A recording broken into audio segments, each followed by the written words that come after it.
All right, now, everybody. Quiet, listen to me. We're going to start a show. Now, some of you people have been with me before. You know it's going to be a tough grind, but we're going to have a show.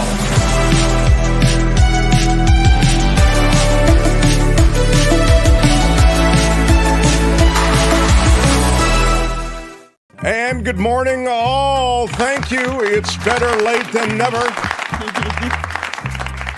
I've had a medical situation. First of all, I know what you're saying. You had a medical situation that's made your hair unnaturally dark. Yes, it's true. I was dipped in a load of dark hair dye. The idea was that I would wash it out and that it would look more natural. Clearly, it will look more natural in about a month and a half, everybody. So, going to be a little longer. But I will say this, I was gonna shower it off, but I had oral surgery on Friday. As you know, we kind of live out loud on this show, so tell you what's going on.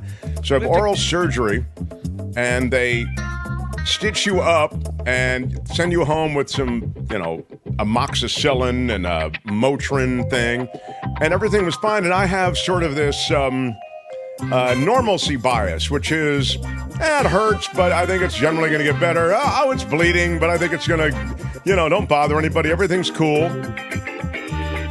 So I wake up this morning, and there's blood all over the pillow. Oh, no. And, look, I'm just glad that I did wake up this morning. So, you got to be grateful, as all the people say. Every day I wake up, I'm just grateful. So I had the grateful thing.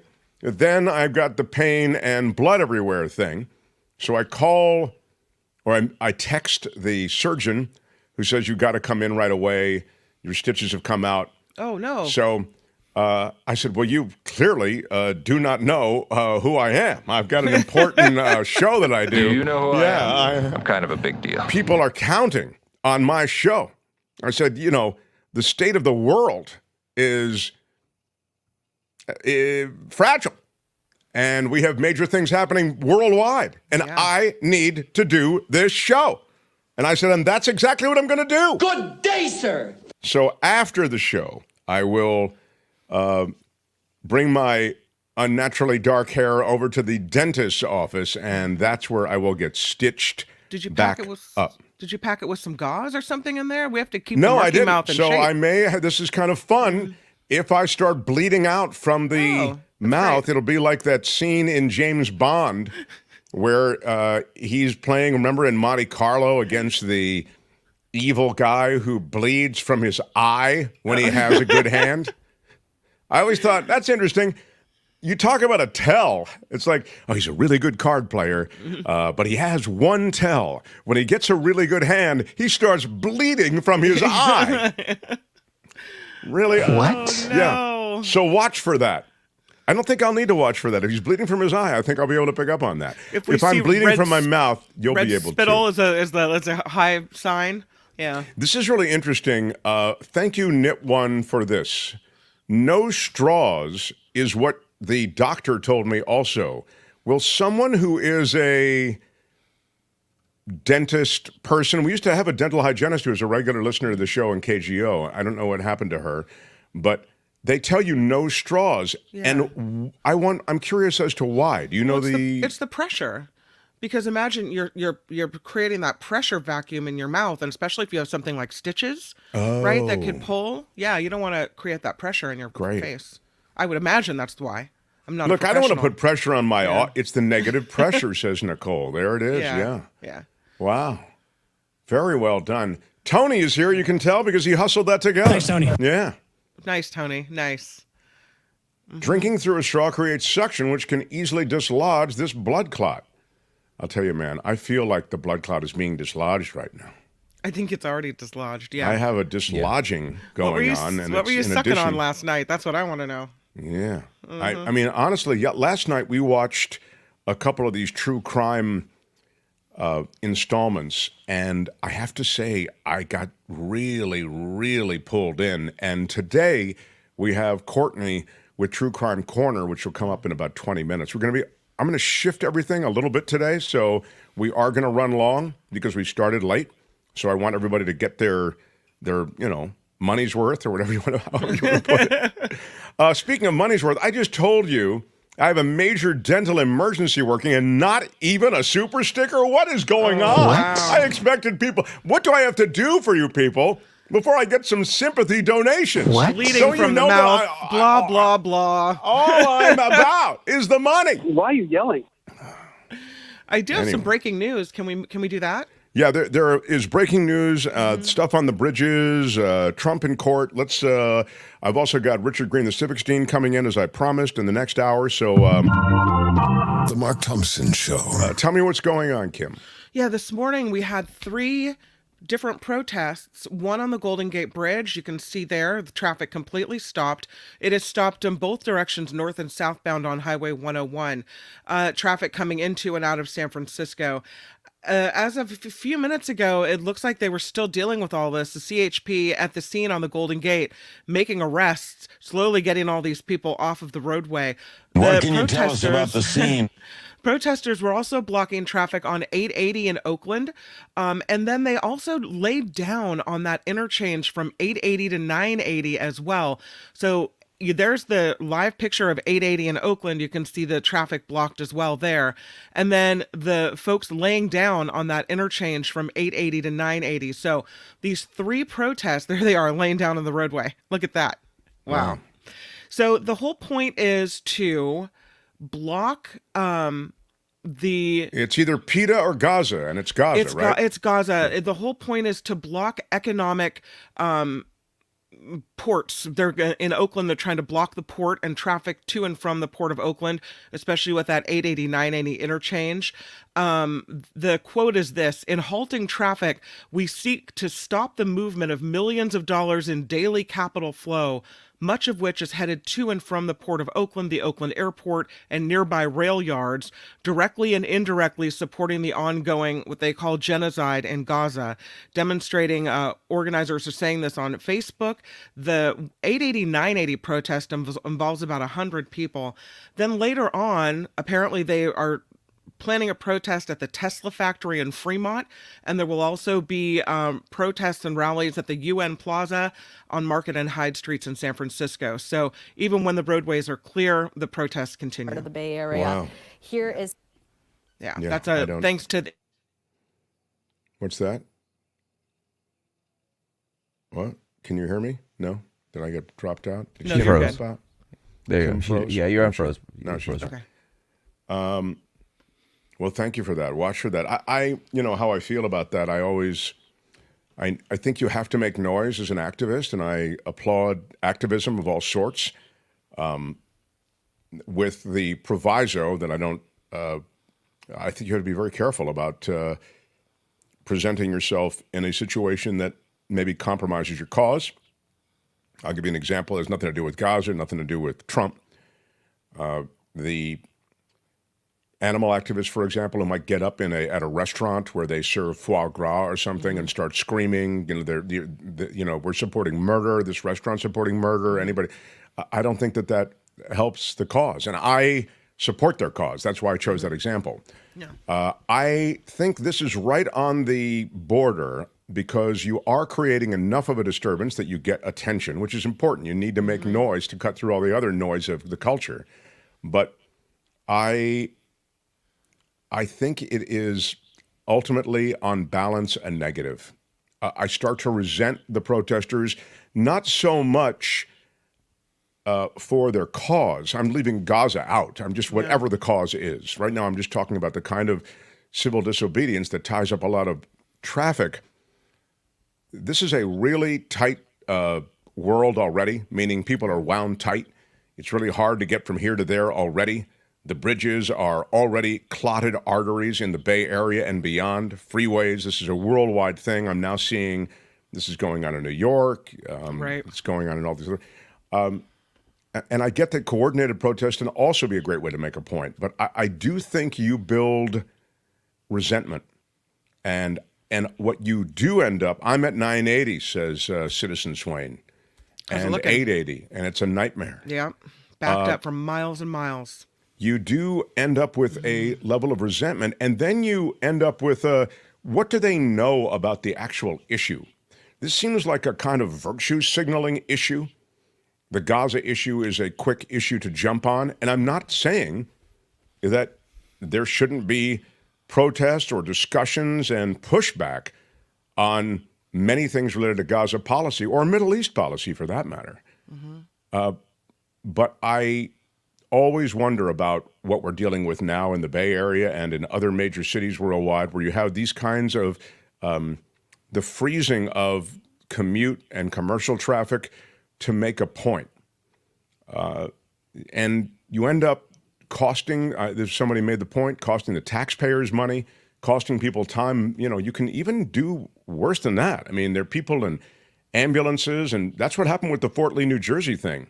It was all a part of Chris Christie's administration, where they shut down the bridge, and in Fort Lee, people died in ambulances because they couldn't get through. So I'm just saying, look, that hasn't happened here yet. I'm just suggesting, I don't know, we need to get... I'm sure there will be people that will say, well, look at what they're going through. In look at the people dying in Gaza, Mark. And, it doesn't matter. You have to wait for a moment on an hour or two on the Golden Gate Bridge. It's a small price to pay to raise awareness or to make a point.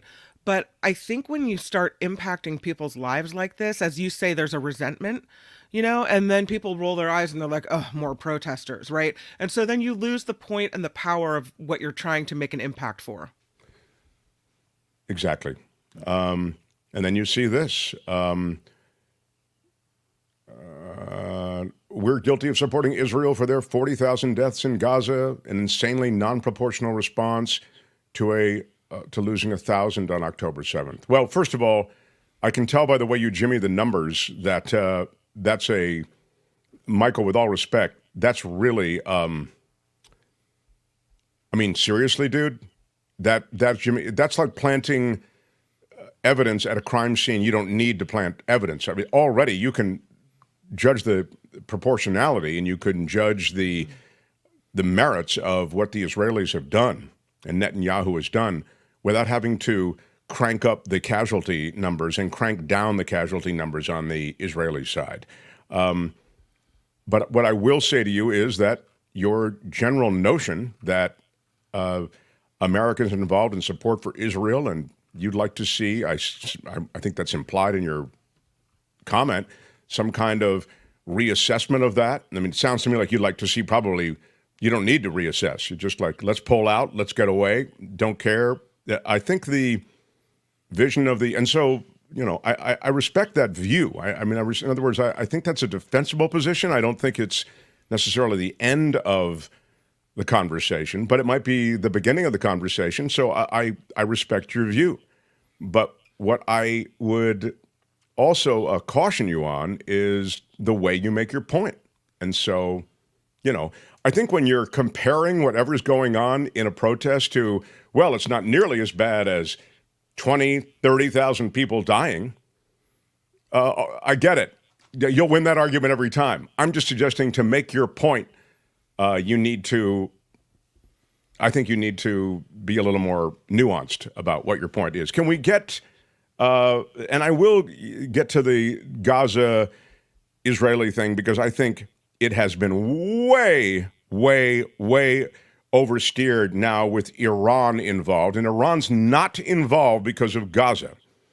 Iran's involved because of the attack by the Israelis on the Iranian embassy that took out a couple of high-end Iranian leaders, and that was in Syria. Okay, I'm going to get to that in just a second, but first I'd like to get back to my favorite subject, which is me. The Mark Thompson Show. I asked about as you know, I'm bleeding out horribly in my mouth, and I asked for a doctor. And I also asked for contributions. I mean, what does a guy have to do? Cling to life as I am doing right now. I am clinging to life, Kim, because of the blood that's collecting in my mouth. Why are you yelling? And all I said is, Courtney, thank you for walking into the studio now, because you don't look was just shaky asking on for the your feet, audience for some support, for some love. And the only language I speak is that of money. Why are you yelling? Rampage Radio SF, big shout out, and responding first to my pleas. Big shout out. My entreaties, my begging. Cabo Jeff. What up, Cabo Jeff? Big shout out. Big shout out. Is that receiving and losing money? Lucy McAllister. Woohoo! Hey, what's up, Lucy? Big Big shout shout out. out. People don't get that reference, Courtney. Once again, you misread the room. Now, is this Sal and Cal? That's the way I read that. Yeah. Sal and Cal, $10. Here is some cash for you to stop the bleeding. Big shout out. LOL. Maybe instead of gauze, you can roll up money and stick it back there. Sal knows you well. That's yeah. not fake. Write down on a dollar bill. There you go. Scott Rittenberg, love the donate to Trump ads on YouTube. I let them run so Trump pays you some ad revenue. Nice hair. When does it stop glowing? It is glowing. My hair is glowing today, baby. I think it looks Big good. shout out. Big shout out to Scott. Yeah. You see, that's why I love Courtney. She said, I think it looks great. I do too. I think it looks nice. Well, thank you. It is Shiny, even. It's like really healthy. your mouth that's the problem. My mouth is the problem. Now, I'm starting to I'll move some of the red from my mouth up to the what is Randy saying? All that has to happen for the Gaza situation to go away is for Hamas to surrender. I'd say that because they also I'd say that they also need to return the hostages, but it appears there may not be any hostages alive. Yeah, the story in Gaza is a grim one. I will. Have you thought about selling Bibles? They ask about the money. Mike in Willow Glen. Well, that's a thought. Yeah. Wow. It's a popular book. Anyway. Dean Kendrick, who I know from... Why do I know you, Dean? I think it's from X. He's a camera person. Twitter. He was he's a camera person. a Bay Area camera person. Yeah. Probably worked with you at one point. Yeah. I know. I feel like we know each other, and he's sort of, I think, on... I think we agree on some things and disagree on some things. I hope one of the things that we agree on is that I'm great, Dean. Am I right? Is that one of the things we agree on? No? Not so much? Oh. Mark isn't a journalist, but a commentary mediator. Oh, okay. I don't take issue with that. And Gail Guthrie, Hall of Fame contributor and supporter with a $10 super chat. Thanks for sacrificing. We all appreciate you, Big Mark. shout out. I just put a lei on her statue on Thompson Terrace. Oh. Yeah. Gail, as all Hall of Fame supporters do, has a statue on Thompson Terrace in the metaverse. And it's very, very special. All of us. Yeah, exactly. Maybe if you clean up your act, Courtney, who is about to report on true crime. Oh, my God. I feel like I live at the Thompson Terrace. Yeah. Yeah. Now, Tony is here. Kim is here. Let me just get through a couple of news pieces before I turn things over and we figure out what to do. Courtney is a saint, says Kathleen. Oh, wow. Thank you, Kathleen. Big shout out. Yeah. Finally. Some love. If you're just joining us, Courtney is the love of my life who happens to be obsessed with true crime. That's so sweet. But But you watched something with me this weekend and enjoyed. and I'm kind of hooked a little bit also now, yeah. So we're going to report on that, or she's going to report on that bottom of the hour. I guess what I want to get to is I wanted to get to the Iran situation, and I'm looking down because I was looking for a summary of what's happened, but I'm going to presume that most of you know the story of what's happened in Iran. Maybe you can put something in there, Kim, if I haven't already. Everything's a little bit jumbled. And let me just give you my thoughts on it while you do that. I think you have to look at the Iran response to the Israeli-Assyrian missile attack in a simple way. And what he's got going here is a situation. No, what I wanted was the. Let me do this. The Mark Thompson Show. I think you have to look at the attack on the embassy in Syria as one in which the Israelis knew there would be an Iranian response.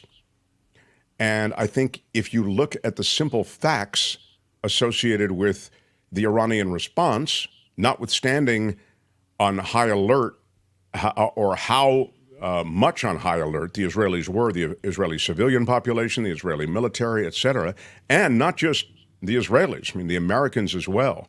I think you'll see that this response was quite measured. I say that because they sent drones that would take hours to get to Israel, and ultimately did take hours to get to Israel. And on the one hand, let me suggest Israel is a place that has never been threatened within the boundaries of Israel by Iran. There are Iranian proxies all over the place, right? We know that Hamas is an Iranian proxy. We know Hezbollah is an Iranian proxy. And Hezbollah probably is the strongest Iranian proxy there is. But that said, if they really wanted to attack inside Israel, they would give the word to Hezbollah to go in. And by the way, or just fire a ton of missiles that are far more effective at doing damage in Israel than the drones that were sent from Iran. So they fired 300 projectiles, and those were drones and they were missiles, and 99% of them were intercepted and didn't get through. I think one landed near an airbase and did some minor damage. That was it, right? Right. And these are slow flying drones and missiles that had a shot to be cut down. I guess the other thing I would say is, and this is really, I have no evidence for this. I like to tell you when I think I've got pretty good, I think my last take that I just gave you is pretty clean, okay? I've seen a lot of BS on this platform, YouTube, from other commentators, even from people I've worked with, where, Israel's spoiling for war and blah, blah, blah. I actually think it was a backdoor agreement between Iran and Israel that this was going to be the way it went down. There's a reason they sent these drones and missiles with so much time before they actually made landfall. So I see it from the perspective of they're trying to avoid any kind of wider conflagration. Now, I understand that Netanyahu benefits from these things growing. He is politically embattled. He is criminally embattled. I get all of that. But the point I'm trying to make is if you really just look at the way all of this happened, I don't mean to say it's nothing, because as I just mentioned, it's the first time Iran has struck within Israel from Iranian missiles. Mm-hmm. But Iran is not spoiling for war with Israel, and nor do I feel the Israelis really want to go after the Iranians in Iran. Then why send them at all? Why send the incoming projectiles at all? Because you must do something, given the fact that the Israelis attacked the embassy in Syria. That's why this is like a poker hand that plays itself. You have to respond. Otherwise, you have no respect on the Iranian street. Mm-hmm. So you really have to do something. But even as you're doing something, and again, I don't want to say this is a big nothing burger. I'm not trying to say that, but I'm trying to say it was a predictable move on the part of the Iranians, and the way they did it with so much warning, they could have done it many other ways if they really wanted to do damage. That is the point I'm trying to make. But you don't attack Israel like that, and then you've seen what their response is, when attacked by a terrorist group. Now they're attacked by a country. And so, I mean, does it not follow, and I could be completely wrong here, but does it not follow that now Israel will respond back, and that now you have this wider dust up in this region, which could be really dangerous? Well, I guess that's what I'm getting at. It seems to me that Iran has set up a scenario by which the Israelis don't need to respond. In other words, they back-channeled to the Israelis, here's what we're doing.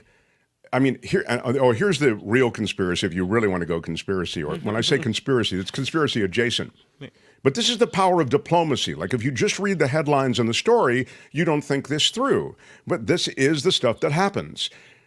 The Iranians somehow leak or otherwise directly tell the Israelis the actual coordinates that these missiles are guiding toward. They give them some telemetry or information that actually helps the Americans and the Israelis shoot them down.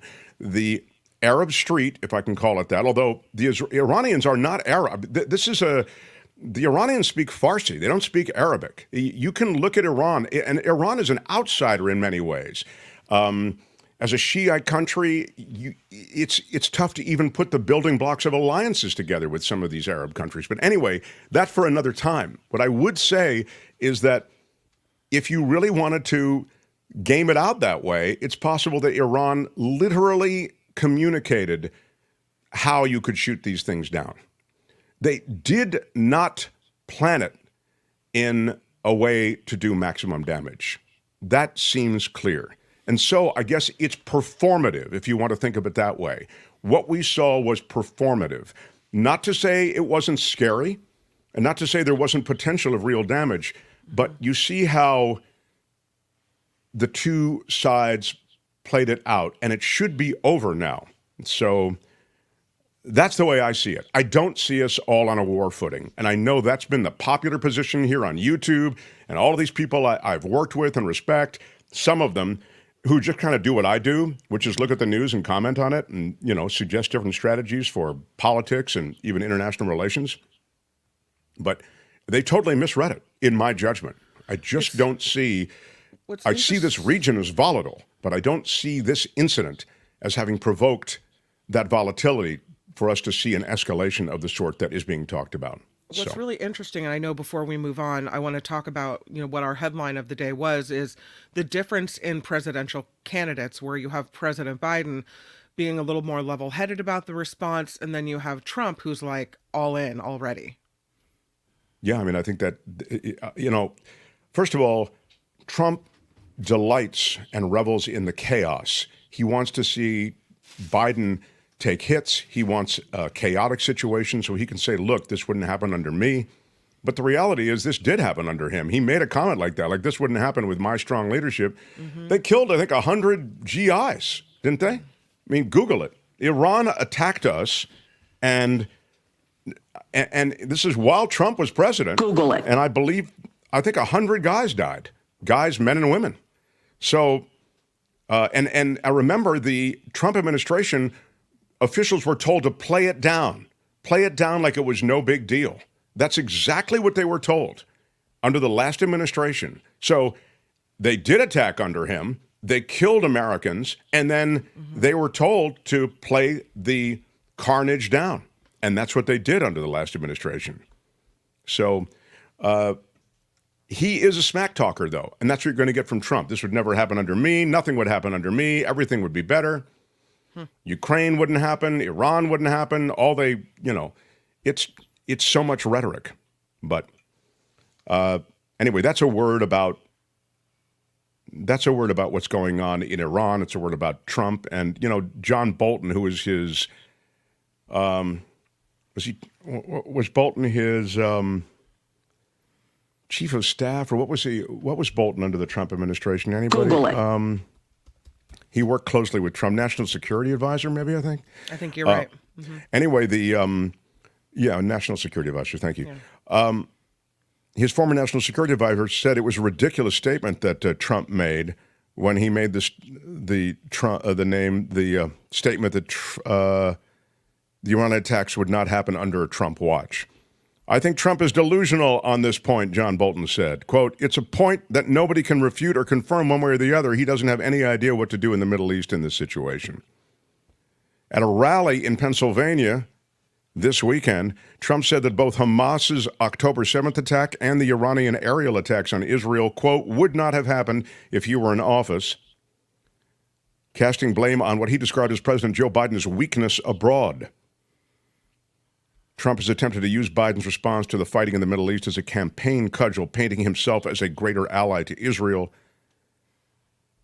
Trump has also previously accused Jewish people who vote for Democrats of being sacrilegious. Yeah. I mean, he's done all of that. But anyway, the Bolton comments I thought were interesting because Bolton knows Iran well. I think Bolton is quite hawkish on Iran. But he says, I think Trump is delusional on this point. Private caller says Netanyahu and Iran leaders extremely unpopular, both trying to stay in power, making it very dangerous. Agreed. I mean, that's probably the scariest part, is that there are political benefits to a war, but it is a brutal notion to think that you would have a wider Middle East conflict that way. So, but again, I remind you, Iran doesn't need to attack Israel directly. They have shadow attackers, right? They have proxies. They have Hamas and they have Hezbollah. And Hezbollah still hasn't attacked in a big way. They are brutal. I mean, they're a force to be reckoned with. They have technology and missile systems and power, military power, that Hamas does not have. So this isn't, it's not your daddy's terrorist organization anymore. They control all of southern Lebanon. So this is exactly why Trump needs to be in jail, says Lemons.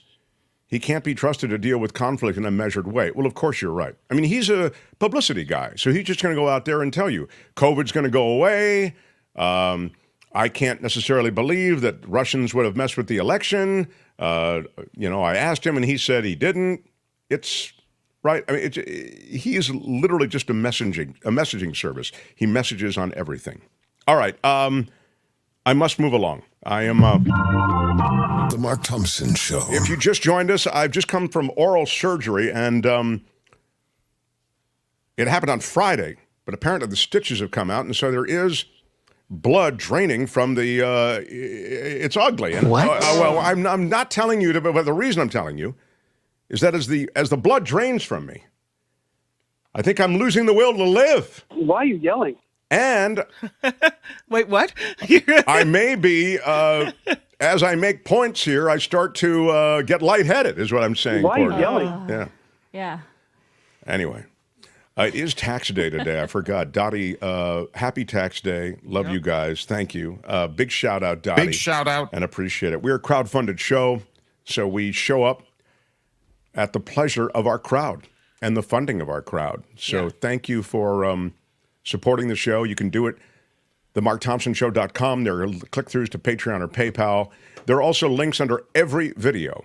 The Patreon or PayPal link is there for you. You could become really the reason that we stay on the air. Mm-hmm. Tommy Guy is here, says, I don't think Hezbollah wants to get knocked back to the Stone Age, but this is a war of attrition, and that's where the U.S. needs to be cautious on aggression and using our supplies. Interesting. That's an interesting take. I mean, I always think of the supplies on the U.S. side, U.S./Israeli side, as limitless, but you're right. There may be a limit. All right, we'll talk more about it. I still haven't gotten to Trump in court. It's his first day in court, and we have video and his statement, I'm told, and I want a minute to talk about that. We will talk with Richard Greene, the Civics Dean, about that, and maybe tell Richard we're running a few minutes behind, if you could, Kim. Sure. And because I still want to do Courtney, and we'll visit the Bay Bridge and the 880 protest. I'm sorry, Golden Gate Bridge. I said Bay Bridge. Yeah. So, Tony, what should I do here? Kim, what should I do? I feel Go like right I to want Courtney. to. I think we have to get to True Crime Corner. Okay. Yeah. On if President Trump was in office, none of those. What? If President Trump was in the office, none of those happened. Vote President Trump. Oh, good for you. Barf. Hamid. Hamid knows. Hamid knows. This is the guy who wants to, pull out of the United Nations, or is it NATO, or disrupt the world order? I don't know. I mean, he wants to. That's right. Hamid. He's Hamid's man. Mm-hmm. He's like that MAGA Mickey. Remember the Mickey Mouse who wears the Trump 2024? Thank you. Yeah, Trump 20. It's Mickey and Hamid. Hamid and I want you to vote for Trump. Trump 2024. Yeah. I'm gonna go over to Hamid's house. We're gonna make some signs. Trump 2024. All right, Hamid, we got you, baby. Wow. Welcome to the show. The Mark Thompson Show. On Monday, she does it. She's obsessed with true crime, and she brings it to us. This is True Crime Corner. Let's pay a visit to Mark's True Crime Corner. This is not a good neighborhood. I'm scared. Now, here's your host, Mark Thompson. So excited to have Courtney with us. She's the purveyor of true crime. Yes. And what do you have for us today, Courtney? Something fascinating. I actually got enthralled by this story as well. Yes, it's the Stayner family. And this is the Bay Area may know. We have a lot of Bay Area viewers and listeners, and they may know the Stayners. And I have to thank Tim Bennett because he wrote to me, and he's been very generous with his time. But one of the cases that he talked about with me was this. And in fact, he knew one of the victims' brothers. And then also Parks and Teresa. They've been really supportive. And so I think that this story is something that, yes, you're right. Perhaps a lot of the people listening and viewing this will know this unfortunate series of events that happened in this family. So we're talking about the Stayner family. This is a photo of the Stayner family. It's Delbert and Kay are the parents, and they had 5 kids, and then there's some grandkids featured in this photo. If we go to the next visual, we're going to be talking about the 2 Stayner brothers. So the younger Stayner brother in the forefront of the picture is Steven Stayner. He was kidnapped at the age of 7 and returned home at the age of 14 after escaping the man who had kidnapped and sexually assaulted him for 7 years. And the brother in the back, that is Cary Stayner. So he's in the background of the photo. He's wearing a hat. Oh yeah, he's in the brother, in the direct center of the picture. Sure. And so I chose this picture also because it was part of what Mark and I watched, which was Captive Audience. This debuted on Hulu in 2022, but Mark and I watched it this weekend. And so if you go to the next visual, Steven Stayner was 7 when he was kidnapped. The photo on the left is actually the last known photo of Steven Stayner. It was taken the day before he was kidnapped. And then the other 2 photos are recent photos of him when he was kidnapped, and then a missing persons poster about his kidnapping.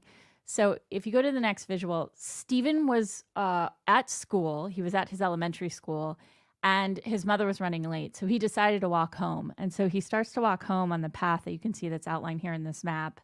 And right at this gas and convenience station, he is found by Kenneth Parnell and a man that Kenneth Parnell ropes into kidnapping Steven Stayner. Now, they were looking for a young boy, and they happened upon Steven Stayner.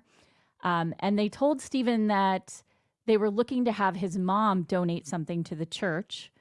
And they told him that their parents had given him the okay to drive him home. So Steven gets in the car with Kenneth Parnell and his accomplice, and instead of driving him home, they drive him somewhere else, and they proceed to tell him that his family can't afford him anymore, and they've disowned him, and they do not want him to come home, and he is legally now adopted by Kenneth Parnell, and Kenneth changes his name to Dennis Gregory Parnell. Now, within the first week, the sexual assault start on this poor child that has been kidnapped by Kenneth Parnell, and within the first 13 days, Steven, now Dennis, is calling Kenneth Parnell dad. So a lot of manipulation and unfortunately atrocious acts start very early in the kidnapping of this little boy. They move up north. So this is the trailer that they lived in how do I say that? Comtiche, California. Yeah. How do you say it? I don't know. It is said, I think that's it. Comtiche? Yeah, I think that's it. So he goes to elementary school there, and he's doing, under the circumstances, obviously, he's doing okay as a student in this school. He goes by Dennis. He plays football. He's liked by the other kids. This is a photo of him in his 6th grade class. He's the 5th from the right on the top row. But I mention and bring this photo up because there are 4 other boys in this photo who were also attempted or victims of Kenneth Parnell. Wow. So he was not only molesting his, quote, son, end quote, but other kids that his son would bring to the house, to this trailer. Wow. And nobody was the wiser of what had happened.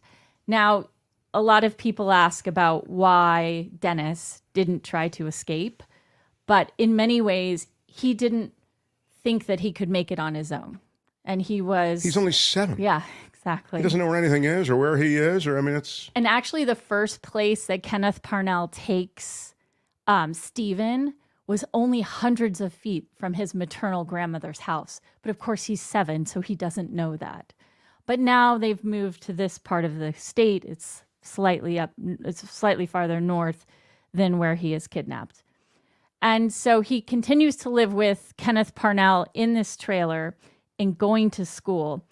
And then they move to this one-room cabin because Kenneth starts to realize that Steven is growing closer with his classmates. He's getting a better sense of familiarity with them. And so he's starting to open up a little bit about it. He's also trying to not bring kids back to his house because he sees what Kenneth Parnell is trying to do with the other boys. And so Kenneth moves him to this one-room cabin in Manchester, California. And now Steven's 14. So Kenneth is looking for a new child to kidnap and assault. And he does this when he kidnaps a little boy named Timothy White. He goes by Timmy. Timmy's 5 years old. And so Kenneth kidnaps him, brings him home, and he says to Steven or Dennis, "This is your new brother." And so Steven doesn't want what happened to him to happen to this little boy, Timmy White. So on March 1st of 1980, Steven, now going by Dennis, takes Timmy and walks to the road, and then takes 40 miles of hitchhiking to get to Ukiah. And then there he finds the police and they report Kenneth Parnell. It is at that point that he's returned to his family, I think in the very early hours of March 2nd or March 3rd. So he rescues Timmy White. And he's now... What an extraordinary thing for a young guy. Now he's now 14, He's of now course. 14. And But he's lived the house of horrors, and he doesn't want that little kid to live it either. Exactly. And he walks with this little boy on his back and saves him and finds somebody who picks them up and takes them to this town where then they're reunited with their family. That is a photo of Steven and Timmy. And then and this is Steven being reunited with his family. I chose the photo on the right because Carrie really struggled with the return of his brother. I think Carrie, even as a child, had mental issues. But once Steven returned to the family after being gone for 7 years, Carrie really struggled with that return. He didn't communicate well with his brother, and a lot of attention went towards Steven. And so Carrie felt very unloved and left out by the family and by his parents. And there was a lot of immediate attention and frenzy around the return of Steven and the saving of Timmy White. And so after he returns to his family, he begins to start to acclimate to life. He does not admit to any sexual assault. He's very embarrassed by what happened to him. What does happen is they arrest Steven Parnell and they pull records on him. And he was actually arrested, I think, in early 1950s for sexually assaulting a little boy. And so in pulling that record, they then begin to ask Steven again, and they find some Polaroids, and they use this information to send him to jail. He's also sent to jail or prison for the kidnapping of Timmy White. But what's interesting to me, just on that point, is it's astounding to me that the penalties were so light.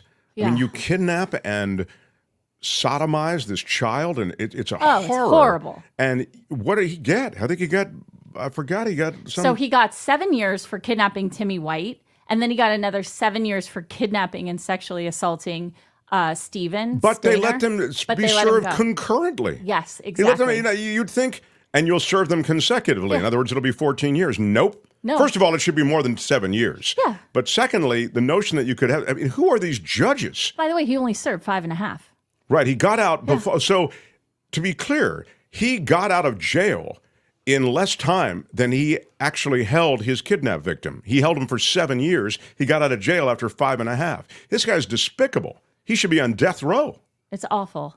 And if you're watching, the photo on the right is him in 2003, where he was arrested because he approached his caretaker sister, who was a nurse, and solicited to buy a child for $500 who was around the age 5. and she reported him to the police. And so he dies in prison, I think. But it wasn't until he tried to buy a child, when he's been released from the first sentence that he was serving after the 5.5 years, it wasn't until he was trying to buy a child that he actually ends up in prison and dies and rots like the piece of garbage that he is. Yeah. It's outrageous that this culture could allow him to skate that way for so long. Yeah, and after his first crimes, he was let out, and then he proceeds to kidnap 2 other children, and then he tries to buy a 3rd child. I mean, it's atrocious what happened. Yes. So he dies of natural causes. Anyway, go ahead. Yeah. These people that are like this, that have this something wrong inside like this, I really don't think they're ever going to get better. Like, there's something wrong that is always going to be this way. And most of the time I think, there's always rehabilitation and whatever, but not for this. This is, once you've done something as horrible like this to a child, you're in forever. Like, that's it. I agree with Kim. I don't, you're never going to get out. You're a menace to society. You hurt the most vulnerable among us. You've got this weird thing going on with you. You're out. We can no longer trust you around. Well, you know me. I mean, I'm for hard sentences, man. Long time. No, it's awful. It's awful. Yeah. Anyway, but this is not the end of the story, remarkably.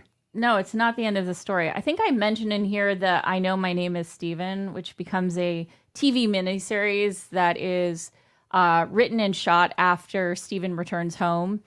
And it debuts in 1989 on NBC. What was it? 40 million people watched it. Some record number of people tuned in to see this. And I think, too, in the creating of this miniseries, Carrie further sort of spirals into this isolation and depression. Carrie is the brother, again, to remind everybody. Yeah, and again, he had mental issues from the time of being a toddler, but certainly what happened with Steven further affected him. And so this debuts in 1989. Now, the unfair nature of what happens to this family. So September 16th, there's actually a photo. Steven gets married. He gets married at 20. He meets Jody. She's 17. They have 2 kids. There's Steven Jr. and then Ashley. So Ashley and Steven Jr.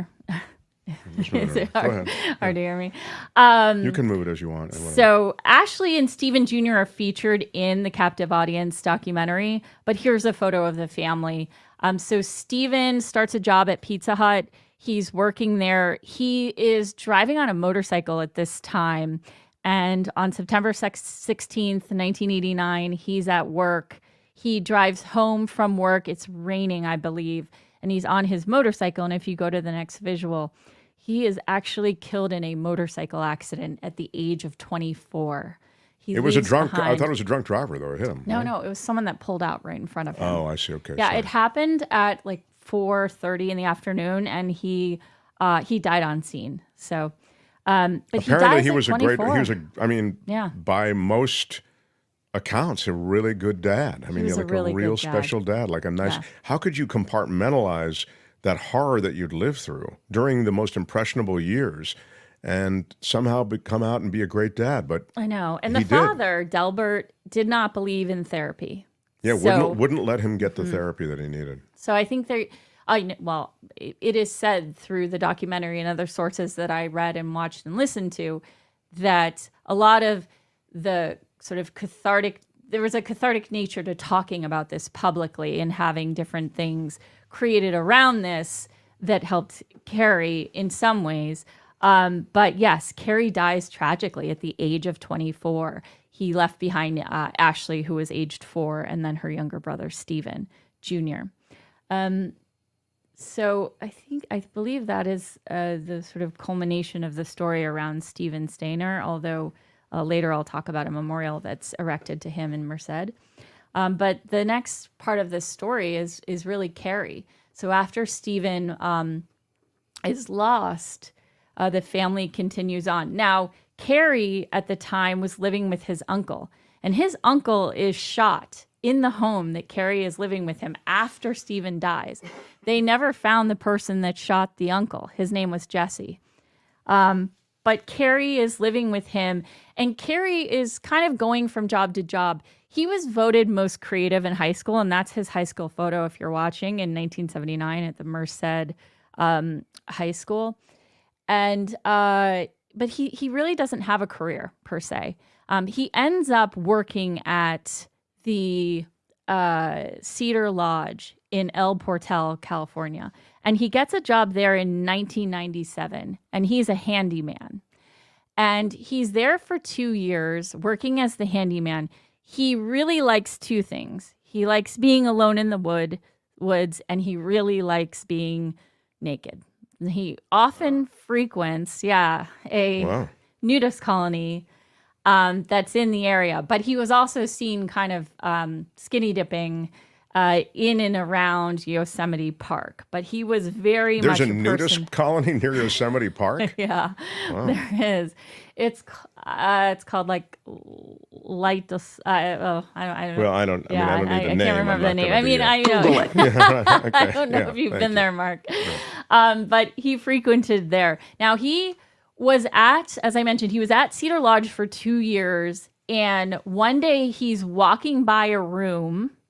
And he sees a red Pontiac parked outside of this room, and he looks inside because the curtains are slightly opened, and there's a mother and 2 young girls, and he notices that there is no man with these 3 women.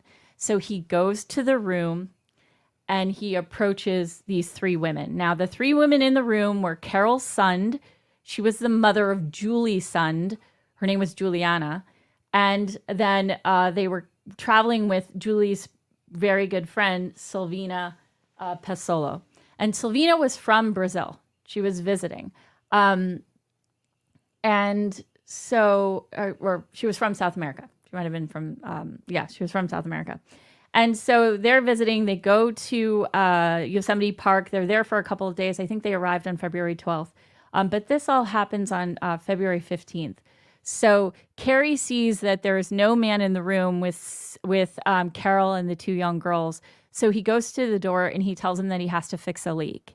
And so he goes inside of the hotel room. Now, if you're watching, the photo on the right was taken just hours before the women were murdered. And so Carrie goes into the bathroom, says he's going to fix a leak, and he comes out with a gun. He kills Carol in the room and Sylvia, and then he ends up sexually assaulting Julie and murders her. He takes Julie's body to a different place than where he takes Carol and Silvina. And he puts Carol and Silvina in the back of the car, but he, again, takes Julie to a different area. There are missing posters. This all happens, as I mentioned, in February, but nobody can find the women. They do find Carol's wallet in a different city, in a different sort of part of the area. But again, they go missing and nobody has any information as to where they are. Somebody sends an anonymous map to the police. And this is, of course, Carrie, but at the time they don't know who sent this. And it shows where Julie's body is buried because people searching the area find the car, that Pontiac, that has the bodies of Carol and Silvina, but they have not found Julie. And so you'll see on the right a map of where the crimes and the locations of the body. But on the left, you'll see the hand-drawn map that Carrie sends to the police. So they find the body of Julie. Now, they go around El Portal and surrounding areas, and they bring together men that have been arrested for sexually assaulting women and rape and other crimes against women. And they question Carrie. In fact, Carrie opens up various motel rooms at Cedar Lodge for the FBI. But he's so calm in the interviews and he doesn't have a criminal background that they let him go. It is when Joey Armstrong is found murdered that they end up arresting Carrie. And so Joey Armstrong was a naturalist in Yosemite Park. She was a guide, and she worked for an organization that was inside of the park. She is found murdered, and somebody reports seeing a powder blue car just outside of her house that was inside of Yosemite, and that car belonged to Carrie. So they actually put out something called BOLO, which is Be on the Lookout. not like YOLO, not like FOMO, but BOLO. And in this BOLO, the nudist colony that Carrie frequented called the FBI because he was there. And so the FBI goes and arrests Carrie and questions Carrie for the murders of Joey, but then soon to be the murders of Julie, Carol, and Sylvina, because he admits to all of that. And so this is where Joey lived. And then if you go further, I think he took the authorities to all the places that... he took them all of it. Described exactly what he did with each one of his victims. It's pretty bizarre and gross. Yeah, it is. And in the show that we were watching last night, not only do they show that FBI video that had never been shown before. That's the video classified. with him taking him, like, you know. Really. Yeah. But one of the reporters that is one of the first to speak to Carrie after his arrest talks about how Carrie admitted to him and confessed to him the murders of these 4 women, but had said, I'm only going to tell you this because I want a TV miniseries done about my life. And so it brings into question how long he had been tortured by living in the that shadow happened of with Steven. Yeah. So he confesses, he's tried, and he's given the death penalty. So he is actually in San Quentin. So I have some images that are more recent of him in San Quentin. I think the one on the right, if you're watching, is from 2018. It was one of the more recent ones that I could find. But he is in San Quentin on death row. Wow. The last 2 images that I have in this are ones that are celebrating the lives of the victims. And so there's a organization that was started called the Armstrong. If you can go down one. Sorry. Thank you. Armstrong Scholars Partner. And with Nature Bridge. And Nature Bridge was the organization that Joey worked for. And this gives money toward young girls between the ages of, I think it's like 13 and 17 or 13 and 15 that are interested in sort of the naturalist and nature. And so it allows them to travel to the park and study there. And then the final image is of a memorial that was erected in Merced, California, for Steven and for Timmy. Timmy White was a police officer here in LA. And he dies tragically at the age of 35 of a pulmonary embolism. Yeah. Jeez. So both of them died very young. Wow. Yeah. What a bizarre and Timmy left sad behind a wife tale. and kids. I know.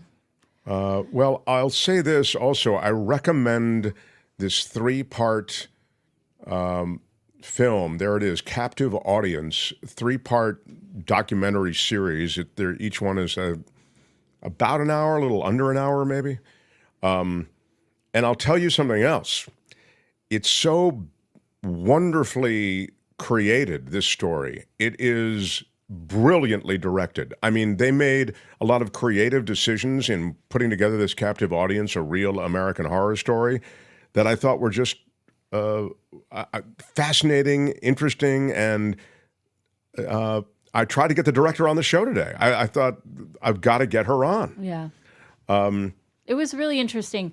One of the choices, sort of the narrative choices that they included was the writer of the TV movie. And he becomes almost like part of telling this story. Mm-hmm. And so in some way he was documenting through audio recordings the writing and creation of the TV movie. And they use that a lot as part of the insight into telling the story of the Stayner family. And a lot of that comes because the writer of the TV movie interviewed the entire family at length. And so that's one of the most fascinating aspects. It's into on the experience. It's on Hulu, and I recommend it. And we could talk about it more, but we're running so far behind. That is a great story, fascinating story, horribly sad. I mean, profoundly sad story. Also for its layers of sadness, but also for the obvious things that were missed, and also for the high-profile nature of the way media sort of hounded this family. That becomes a part of things as well, and it becomes a critical part of perhaps what drove Carrie to do what he did. So I recommend the series, and so well told, Courtney. Thank you very much Thank you for having being me. here. It is a long story, so I do a little bit apologize for the length, but there's so much too that I didn't include. It was a really it was really tough and fascinating. But the family, most of the family is featured in the series. So that's True Crime Corner for today. True Crime Corner, only on the Mark Thompson Show. And how about it for Courtney, everybody? Thank you, Courtney. Really appreciate it, Courtney. Nice job. A lot of work. Yeah. Really did a lot of work on that. A lot of preparation and a lot of work. We're not used to that on this show. yeah, Which is, I know. What? We got a message from all right. we got a message from Julie, who said she used to live right around the corner from Kenneth Parnell, and she talks about things that went on to the neighborhood. So interesting that we have, people here in the Mark Thompson Show community that were affected by that family as well.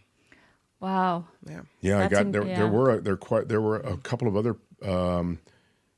I think Deirdre said that she knew Carrie. He was very nice and helpful when I met him in the late 1990s. Wow. Yeah. Wow. Yeah, but of course he's a killer. He, his girlfriend, the woman that he was dating, like in 1998, had 2 young girls, and she's now a woman, but her name is Lena, and she talks about growing up with Carrie as her mother's boyfriend, and he was teaching her to dive and taking care of her. But the whole time he was planning something with his girlfriend and the 2 young girls. He just never killed them. He ended up that crime of opportunity, like we talked about last night. Yeah. So. Okay, good stuff, Courtney. Thank you. All right. Appreciate thank you. Appreciate you being here. Thank you. The Mark Thompson Show. Smash the like button like a boss. I appreciate all the thumbs up. We have had a challenging day thus far. Believe it or not, we have not gotten to Trump in court. We will get to Trump in court. And I right now want to get right to, is Richard here? He's been here for a while. Sorry about that. No, he's here. Yeah. Okay, good deal. Thanks for your patience, Richard. He's the best. Let me give him a formal introduction. The Mark Thompson Show. He's been a political strategist for years. He's been the consultant to any number of high-profile figures who've excelled in politics, in government, and through the culture. He joins us regularly. He knows the X's and O's of everything you need to know if you want to get a bill passed, or you want to get a candidate elected, or you want to get redistricting done. He is the man. Richard Greene, the Civics Dean. Hello, sir. Hey, Mark. How you doing, buddy? I'm well. I have a lot to ask you about. And Kim, you're going to help me with this, too, because I remember we wanted to call Richard in because there was a question. Yeah. Do you recall last week the question for Richard? We have the story that the states of Ohio and Alabama could potentially leave President Biden off the ballot come November. And the folks that will decide whether or not he makes it onto the ballot are Republicans. And so I thought, how is this even possible? And Mark's like, we got to call Richard Greene, the Civics Dean, to find out what's going on. Well, the answer is it's possible. What? No, it's totally possible, which is so ironic because every Republican was literally going crazy that Colorado and Maine were going to leave their Lord and Savior Donald Trump off the ballot there because, oh, by the way, he created an insurrection against the United States.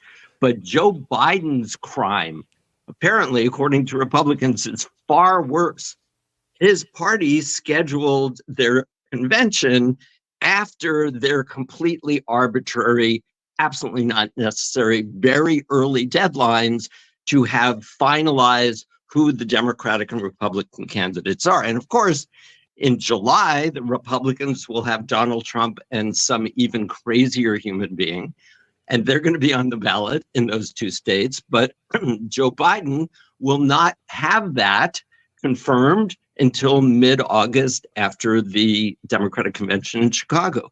So under the Constitution gives every one of the 50 states pretty much free rein to do whatever they want in terms of how they organize and conduct their elections. So, but the bottom line, Kim, is there is zero chance that Joe Biden wins Alabama. His being off the ballot there is not going to change the election. There is close to zero chance that he would win Ohio, but that if he did win Ohio, he wins the election. So that's the background. What about this whole argument? I'm sorry, Mark. What about this whole argument with the Republicans were saying, well, the reason that Trump should be left on the ballot, despite the insurrection clause, is because it should be up to the voters to decide, right? We're taking away the right for the voters to make their voices heard. Well, then the same people that say that will turn around and say, well, I'm sorry, but you've skirted the dates on this issue. So apparently the voters can be heard when it comes to Trump, but the voters can't be heard when it comes to Biden.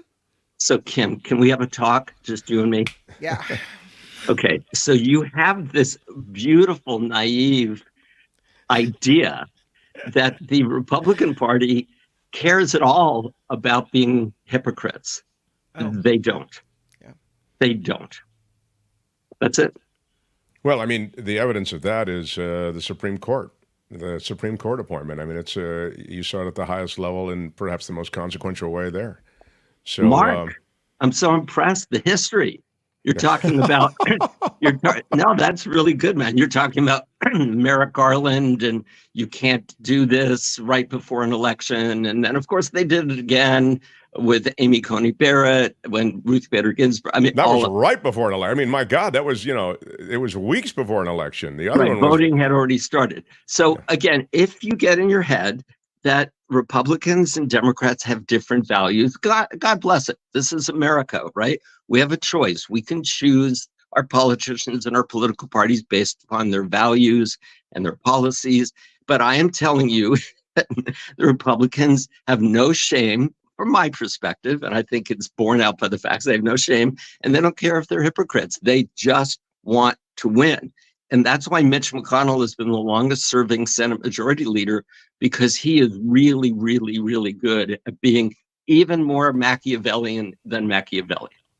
Yeah. Question about Ohio. Is it a winner-take-all state when it comes to electors? So that if Trump wins in Ohio, there would be no electors for President Biden there anyway? Right. So great question. There are 48 winner-take-all states.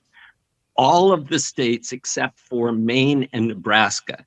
And you may have heard news that Trump team is saying that one electoral vote, which would be determined by who wins the congressional district in Omaha, which is their biggest city and it's blue, that Nebraska has to change that, because it literally could be that because of Bobby Kennedy and Cornel West and Jill Stein and other factors, that one congressional seat, that one electoral vote in Nebraska could literally determine who wins the election. Whoa. The other state that does that is Maine. So the way Maine and Nebraska work is whoever wins the state gets X amount of votes, and then it's divided amongst the congressional districts, whoever wins the congressional, and then that totals their total. Yeah. Thank you.